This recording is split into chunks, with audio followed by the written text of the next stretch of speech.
Oh, okay. As in. So now it's. All right, let's get started. Thank you everyone for being here this evening. To kick things off, let's do the Pledge of Allegiance, if you will.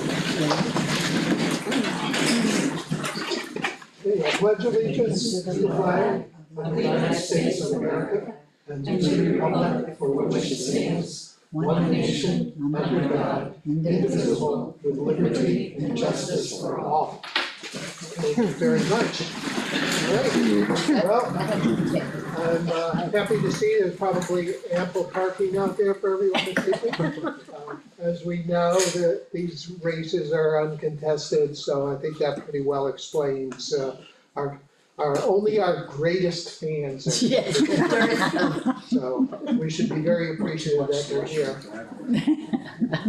So this may be a very fast-moving meeting, but controversy can always break out at a moment's notice, so we'll see what happens. Pretty simple format this evening. I'd like to go around the table, if everyone could just introduce who they are, where they are from in Effingham. You don't have to be totally specific in case you're hiding out from someone. And basically the office or offices, in one case, that you're running for. And maybe just a little description of why or what you may hope to achieve when elected to that office. I didn't say if, I said when. So Mike, you mind if we start at your end of the table? No, I'm Mike Cameron. I'm new to town. I moved here a little over a year ago from Alton, but I live in Snow Road. And I am running for the budget committee. The reason is actually it started with me getting a tax bill and wondering why it went up so high, and then wanting to know a little bit more about why things happened. And then I met my neighbor Chuck Fuller, and well, he has. That was your first mistake. Very influential. And this is the first time I'm running for office, so it'd be a good introduction to town government. Excellent. Harriet. I'm Harriet Greystone. I'm running for the Board of Trustees at the library. I'm already a trustee there, actually. I was appointed by the selectmen when somebody else left. I've been doing it for about 2 years now. I've been a volunteer at the library for over 3 years, and I do a lot of the computer reports, and I'm the treasurer for them right now. So she cringed. I don't know. No, I'm celebrating. I'm like, yes. I live on Province Lake Road, and we've been here for about 6 years now. Steve Regal, live on Miller Road. I'm running for re-election in the, as a library trustee. I just think has a lot of my interest as far as getting, people to come in, use the facilities, and, especially the kids and whatever come in, so it's, I think it's good to be there and help out. And he influences a lot of book purchases too. Positive way. Grace. I'm Grace Fuller. I live on Snow Road. I'm running for 2 positions, library trustee. And I have to say, I really appreciate the 2 people who are running, who've been on the board and have been very good with participating. So I'm running for library trustee again. This is my 3rd term, I think. And I think the library is a very invigorating place in town. There's a lot of things happening, and I see most of the people in the room are here who come to the library. So, the library is a good place. Anyway, I'm also running for the planning board, and this too, I think, is my 3rd term. It's near and dear to my heart. I like doing the research into the RSAs and the regulations that we have. And it's very interesting to see what's going on and helping to guide the town in following what we have for our regs. So anyway, those are the roles I'm going for. And Rose. Hi, I'm Rosemary Wissenbach, live on Province Lake Road. I am running for a seat on the Selectmen Board. Currently coming off of my 3-year term on the Budget Committee. Good luck. It's gonna be a tough one. It was very interesting and very I gained a lot of knowledge being on the budget committee. And I'm hoping to bring that knowledge towards the Board of Selectmen and get more involved in the real nitty gritty of the town. And that's why I'm running. Carol? Carol Pfister, South Effingham. No. Stevens Road. I am running for, I believe, my third or fourth term as trustee of the trust funds. We, a group of three of us, are responsible for that form that comes out in your report every year. And we are in charge of the trust funds. We have to have them separate from the town funds, so that is us. And they have to come to us with vouchers and we have to approve it, and we can only dispense money according to the purpose that the trust was set up. So whatever year it was set up in, we have to follow through on that. And I think we have a pretty good team. Karen Payne is the chair. And she promises to rerun when it's her turn. And that's it. I enjoy doing it. Alright, I'm Lawrence Edwards, I live on Province Lake Road. I've been on the ZBA for the last 3 years. I like being on the ZBA, I think we have a good crew on there. We all work good together. And we have a land use clerk, Nate is our land use clerk. And we all like him, we get along good with him, so I decided to give it another shot. excellent. Okay, thank you very much. Alright, thank everyone, and I think people who put their names forward for these town offices sometimes don't feel the love that they deserve. So I would just like to recognize that these folks, for all they've done and continue to want to do, I think they deserve our applause.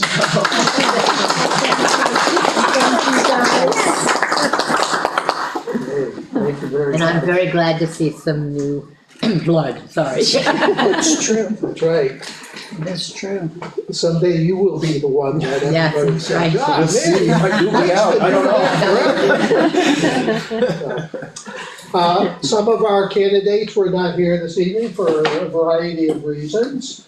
Elena Pica is running for office as budget committee person for 3 years. But she did send me a statement that she'd like me to just read. It's a brief statement.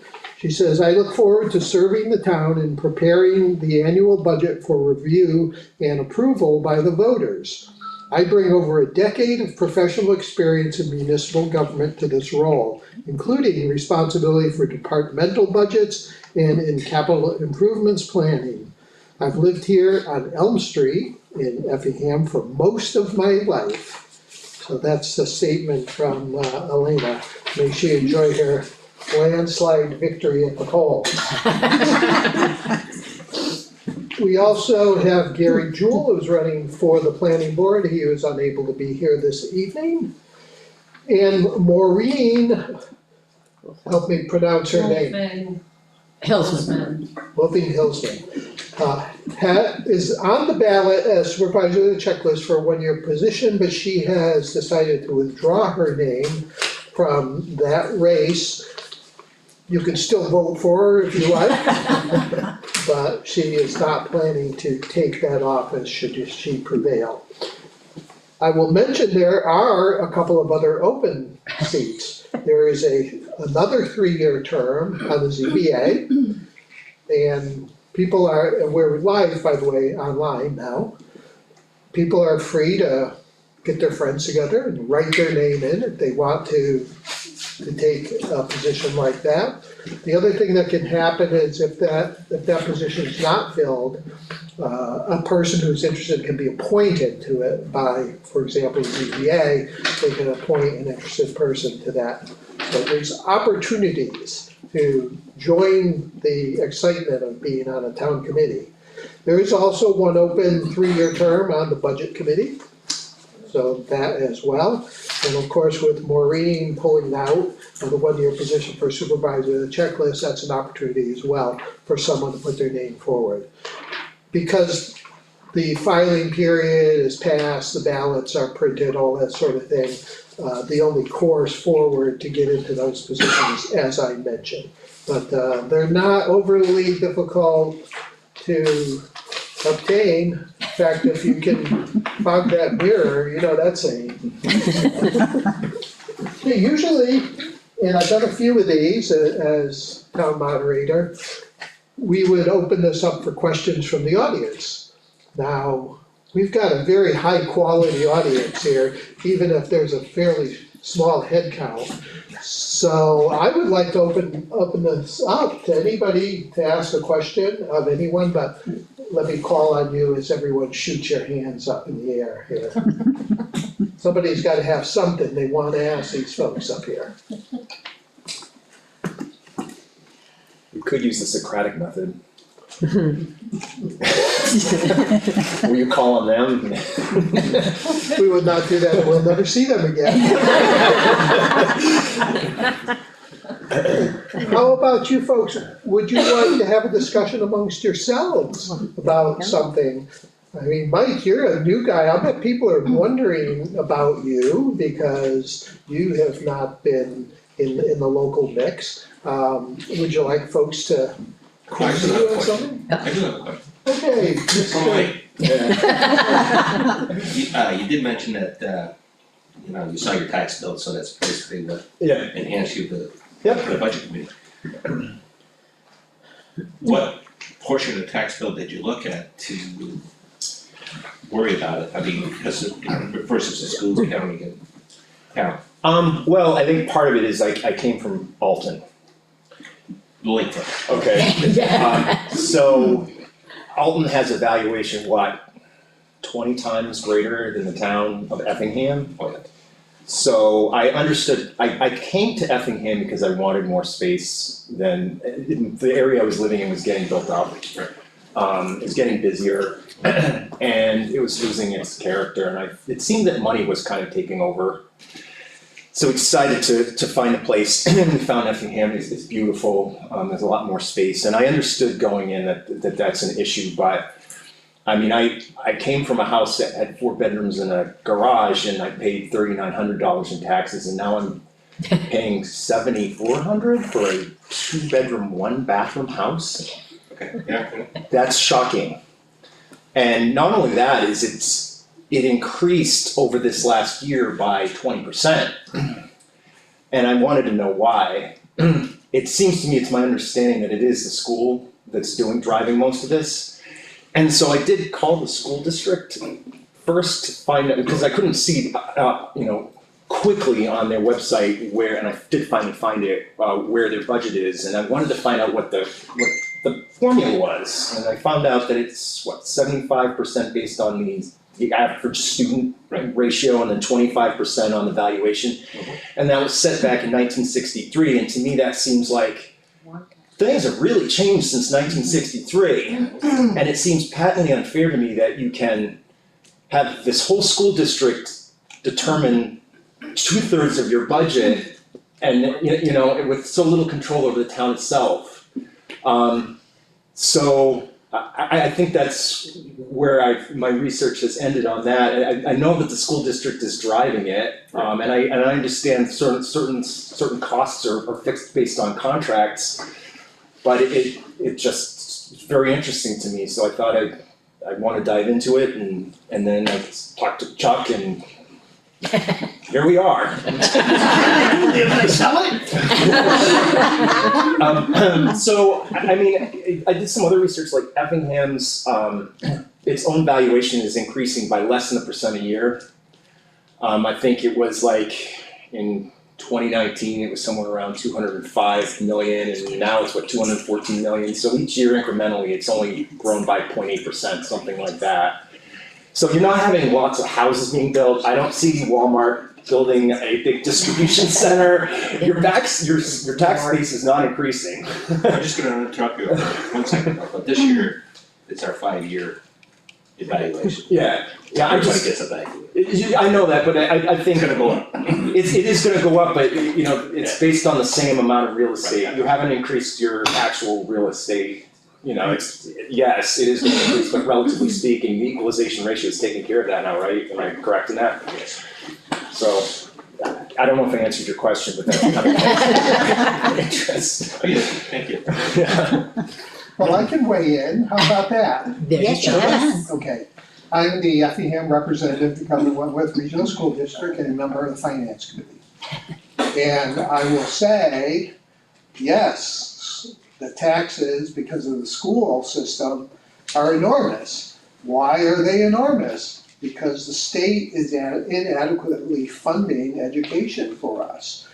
They, in fact, are before the Supreme Court once again to try and get the legislators to finally come up with a fair method of funding education in small towns like ours. Mhm.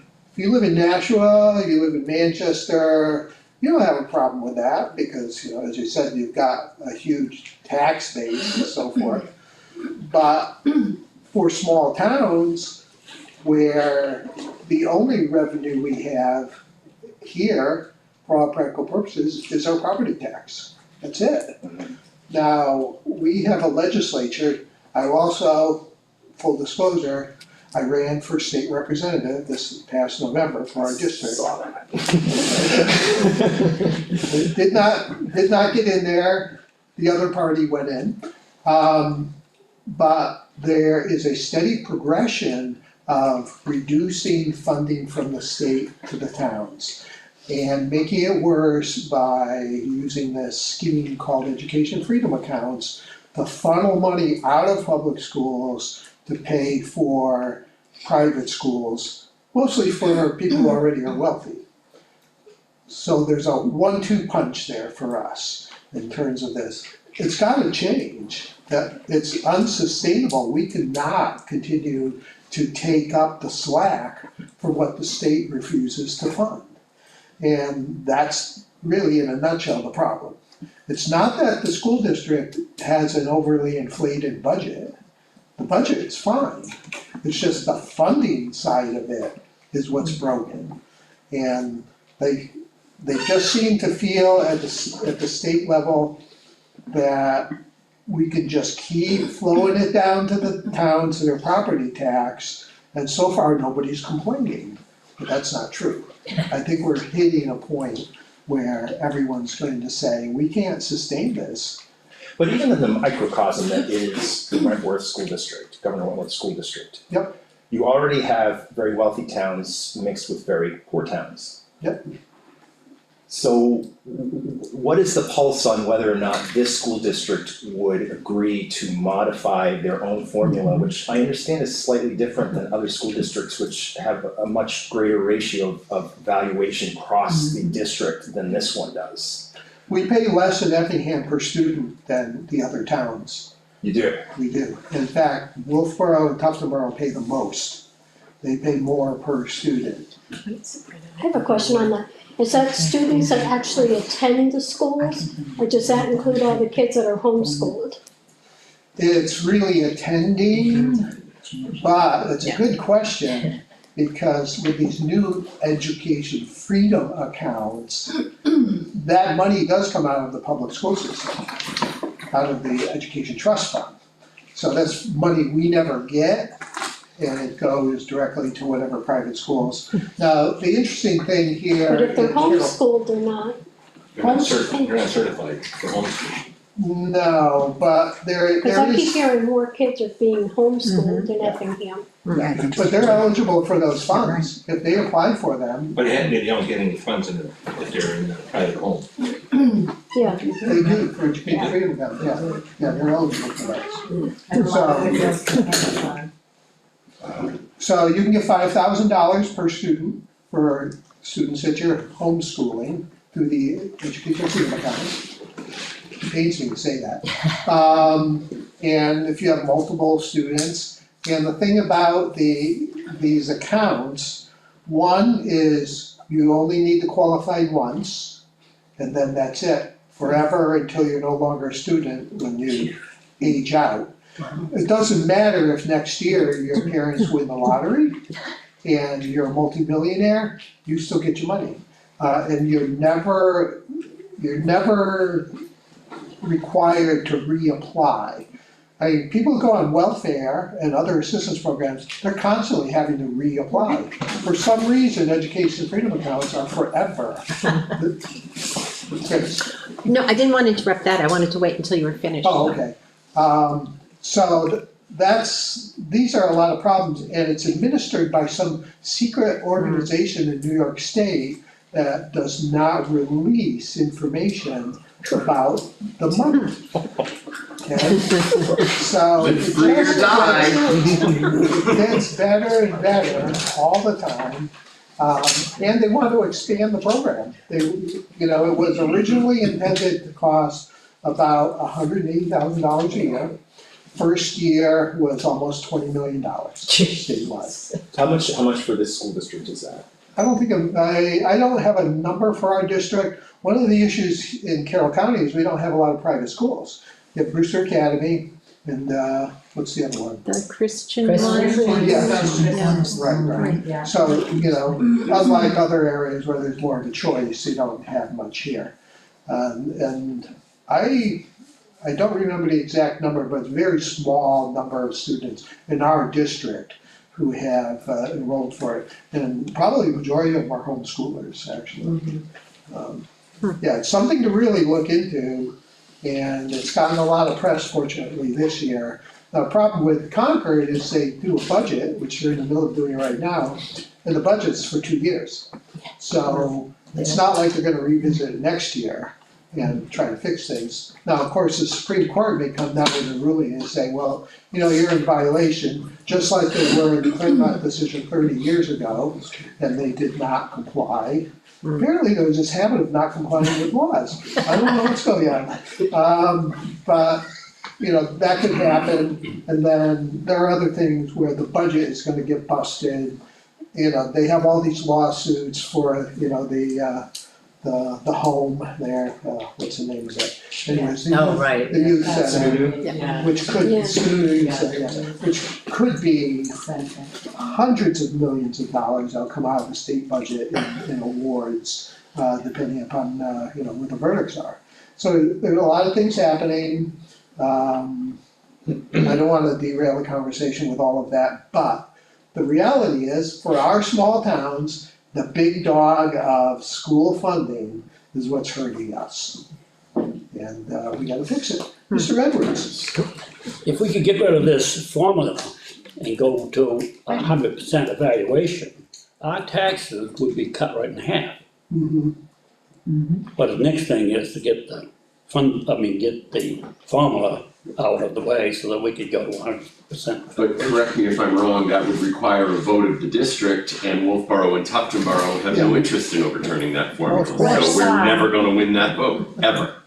That's true, cause the The only way we'll ever win that vote is if either the state declared the formula illegal and forced them to change it, or if the state came in and did well, the same. like this guy said, been there since '63, he's not changing it. And in 1963, it actually benefited the town of Effingham because they had a very low student population and a very low valuation. Part of what killed Effingham was over the years when the 5-year reval thing kept kicking in and pushed the valuation up. At the same time, the student population grew is what threw the formula out of whack. In 1963, Effingham paid bupkis into the school district. Actually, Grace. So I wanted to ask a question of you, because you're so well versed in this, and I know you're not running for your position on the Governor Wentworth School District Board anymore. Has anybody else applied for that, or is that an open?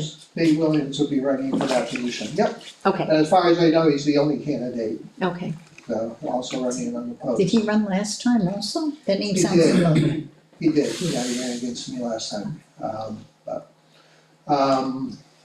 Audience member, Ms. McCarthy? Well, I was just gonna say, yes, what people are so concerned about the school portion of the budget, and maybe there's not a lot that you can do, but next time around, running for the school board is a way to get, be a voice there, right?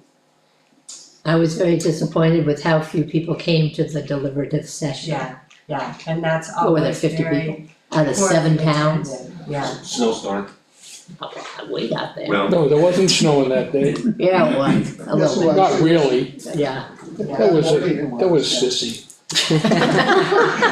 Yeah, but I will- that's Yes. unfortunate. And I'll- Yeah. I'm sorry, I didn't mean to. I'll come back to you in a second, Mike. I just wanted to mention in terms of Effingham, we are having the largest growth in new students of all the towns in the Yeah. district. 220. That's because they keep saying. What was that? 220. So that is going to be reflected in our future budget. They can have the modular. I'm just wondering, one thing I'm also aware of is special education costs, is how much is that as a driver? It's big, and the state has said we are cutting your education, special education Six funding. figures. However, which might be a bright spot, is Kelly Ayotte says she's gonna restore special education funding. We'll see. Yeah, she's gonna be So able. far, she's just said it, but, the budget's still being determined and anything could happen. But it would be great if she did. It would be nice because special education funding is extremely expensive. You're talking $100,000 per student a year in many cases. So, that's many-fold the typical student, expense. So yeah, when they cut special education funding, you will feel it. Yeah. It's unfortunate. Thank you. Kids now. Anyone dying to ask questions of anybody? Let's see. Is there another long-term solution to all this that doesn't rely on the state? Like it would be out of the question for us to join another school district? it would cost us so much to buy out of this school district when the town, I remember as a kid back in the early mid-80s, the town meeting directed the Board of Selectmen to crunch the numbers on what it would cost to buy us out of the Governor Wentworth School District, which would free us up to join another district. In the early to mid-80s, it was somewhere between $3 and $4 million then.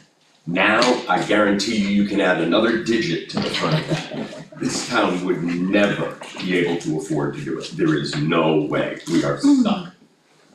Barring, again, the state coming in and redoing things. We cannot afford to buy out. It is financially impossible for this town. Your taxes would increase by 10 times to pay the cost. Just the elementary school? Or would there be anything owing on any other physical plant? That's it. Well, yeah, Chuck, you wanna weigh in on that? Sure, Budget Chair Dave Strauss and I, 5 years ago, when I first got on the budget committee, looked in, Dave was doing some education and we were looking into this. Dave was actually going over to the school district at that time, trying to dive into a lot of it. For us to get out of the district, we would have to take over the bond for the school, and whatever the remaining term was would become immaterial. We would have to pay the entire bond off in 5 years. Oh, they call it no?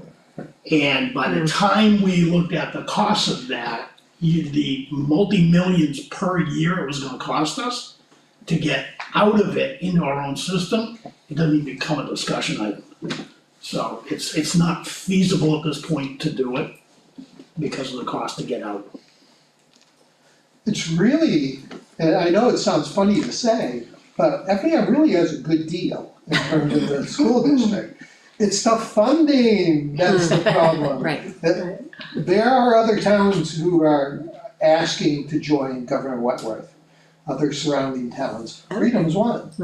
I think, everybody who comes to the table and says, geez, we'd love to join your school district. Very rarely does a district say, yeah, we think we'd like to have you. It's a real balance point, but we have a good deal. We have a really good deal. I mean, imagine if we had to build a high school. Yeah. Imagine if we had to build a middle school. Right. Just taking over the elementary school.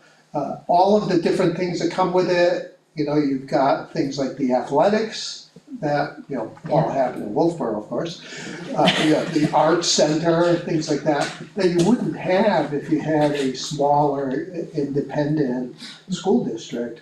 It's just impossible, there's no comparison on it. So, yeah, I mean, it hurts us in terms of paying the taxes that we do pay. But again, it's, if you could, and I'm just gonna say, if you wanted to research, compare our district to say, Kennett, Yeah. Conway, we have a much better setup. We get more bang for our buck than they do. And better schools. Better I know schools. that. Yes, ma'am. You mentioned Freedom, would that be for just their high school or junior high and high school or what? Remains to be seen. We already tuition, some students, that go to the middle school. And their contract with Conway is gonna be up in a couple of years. And they're very serious about wanting to come over to join Governor Whitmer. Any idea what the number would be? Conway is so mismanaged. They have around 100 students at the elementary school. I don't know how many students are middle and high school level at this point. I don't know that number. And they already told Conway they're not staying with them. Right, but we're just one Hoping to option. get out. Okay, well, Right, no, I know, but they've already taken that step. A couple schools in the area have. They've told them that they wish to renegotiate, they haven't said they won't Okay. re-sign. They've just they've done the legal notification that they Legal. wish to renegotiate the tuition contract.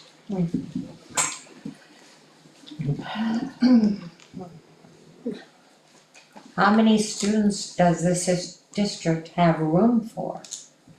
Well, we have about 2,500 students currently, and we could probably increase that by at least 10%, maybe more, without having to add on capacity. Okay, Meaning that we would have the same number of buildings, we would have the same number of teachers and all of that. There would probably be very little that we'd have to change. So, we could take on more. And we do have some other districts that tuition students to Yes. us. They're small numbers, but they come for various reasons. And we're also paid by Middleton to provide supervisory services for them, even though they remain an independent district. Does Middleton still send students to the middle and high school? They do, So I'm sorry, I forgot to mention that. Now, just out of idle curiosity, I don't know if you'll know, so Freedom, Madison, and Tamworth have their SAU for their up through 8th grade, and then all of 3 of those towns tuition their high school students to Kennett. Yep. Could one of those towns tuition their high school students to Kingswood and the other still tuition their students to Kennett, or does the entire SAU have to move, or would they have to break up their SAU? If. I have no idea how that could come about, yeah. Okay, I don't know, I'm just wondering, because right now, those 3 towns have an administrative unit for their elementary schools that they all pay into to have a superintendent for all 3 and all that sort of thing, and I'm just wondering, would Freedom have to basically create its own SAU, much like Wakefield did when they broke away from Milton, was it that they were in, that they combined with, I think? And they created their own SAU, which ended up being costly for them. Right, well, I didn't think this evening would be all that. Watch out. Well, as was mentioned, my term is up in a couple of weeks, so, I wanna thank you for all you've done as moderator and as But you're still on as You're still moderator, right? moderated, yeah. I'm still on for another year. Okay. I have to run We need again. for Governor Wentworth, that's Right. Yeah. spy. See what the future holds. Okay, so Ross, Do we have anything else we'd like to discuss? I mean, it's like, we could be home in time for Wheel of Fortune. exactly. Okay, well, I know we're online too, so I have no idea who might be watching us at this point in time. But we'll just mention that for those who don't know this by heart, that the election will be March 11th, right, March 11th. And town meeting will be on the 15th. Poll hours, because it's a town election, it's 11 to 7, and will be at the Effingham Elementary School. And town meeting will be that following Saturday, beginning at 9, also at the elementary school. Carol, a little off topic, are we still looking for volunteers to help at the polls or anything? We're closing in on it, if anybody would like to contact me, it's my name, carol.pfister@gmail.com. You can spell Fister, you can get on the board. You can contact the town clerk's office. But yeah, it's, we're doing pretty well. Okay, Mr. Rico. There will also be donation boxes at the school on both days to support the Freedom Food Pantry for non-perishables, that will help out the needy families. Thank you. Okay. And also mention that there will be the school district ballots Yes. on election day as well, so want to be sure to read those carefully and vote accordingly. Yeah. I don't know. All right, Are there well, copies are of there those around? I'm sorry, Are there copies of the school board or around? did you get those little booklets? Yeah, I was that wondering. I Did didn't, you see any of those delivered I here? haven't seen none. I haven't seen anything. Michelle reached out as far as bringing in the ballots, but she didn't mention anything about booklets. Would she be the same person, Michelle? Yeah. She doesn't, we haven't seen it. Okay, yeah, I'm surprised, because those are usually available right after deliberative session, in fact, they do at deliberative session. Oh, okay. I'll loan Yeah, them mine. I don't know why we're getting, I'll ask the superintendent.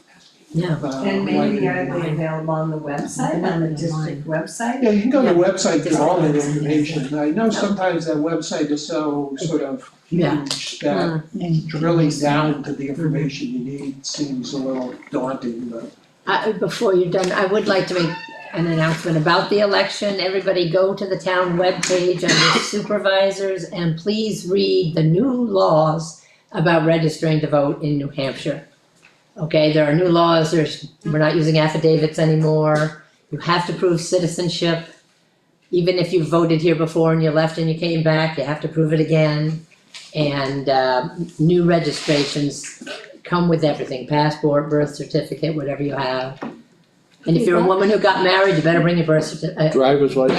And well, if it doesn't match your birth certificate, you gotta bring your marriage certificate. It's, but the information is on our town webpage under voting information and also under supervisor and at the library. And out here, thank you.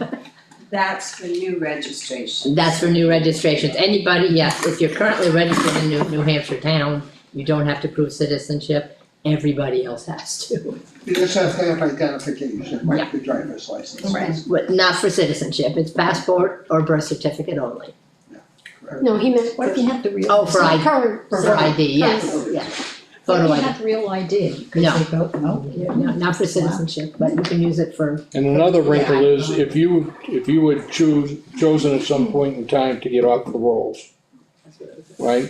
And now you wanna get back on the rolls, you have to start the process again with the citizenship and your everything. proof of domicile and whatever, so just so you know that. Be easy, you can sign up on the So just day of show up election to and vote. vote. It's kind of gone by. And now you just turn Just don't around and move. tell them to go home. Don't move. Exactly. Yeah, Don't get married. Why would you Don't need- change your name. thank you. Wish I had known that a long time.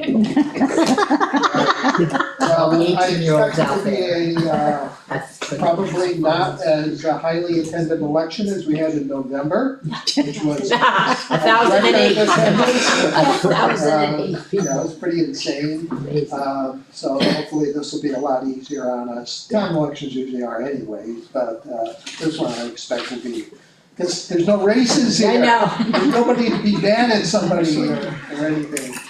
Yes. So just, I have a follow-up question on that. When will absentee ballots be available for people? Oh, Yep, so, hoping, I got confirmation today from Minuteman that we should have them at the end of this week.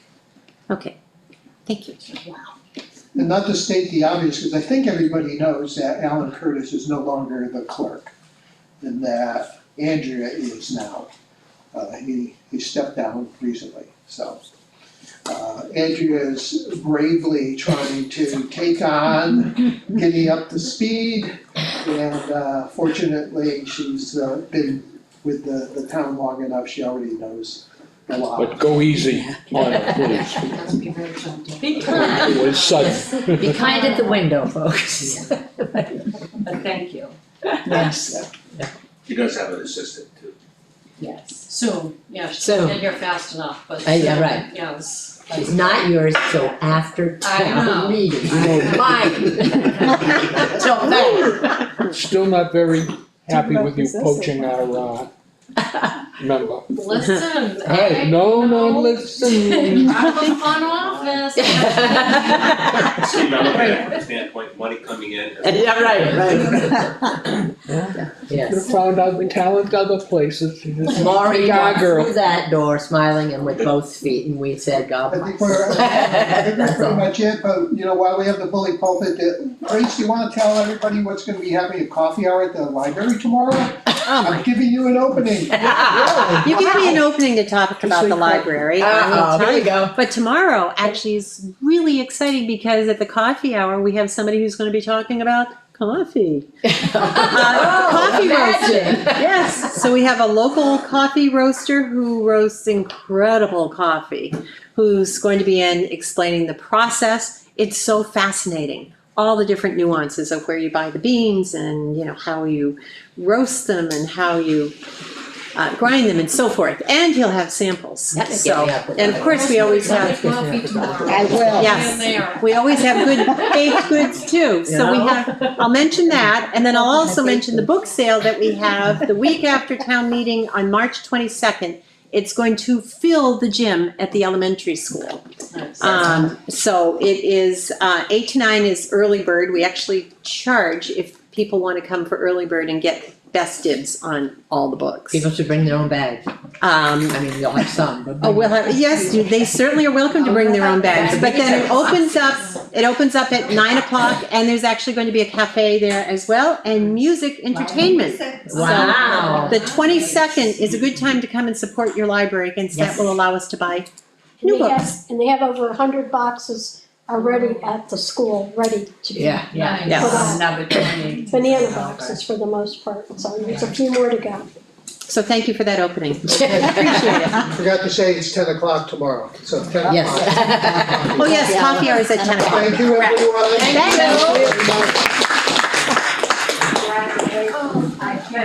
I know, good luck.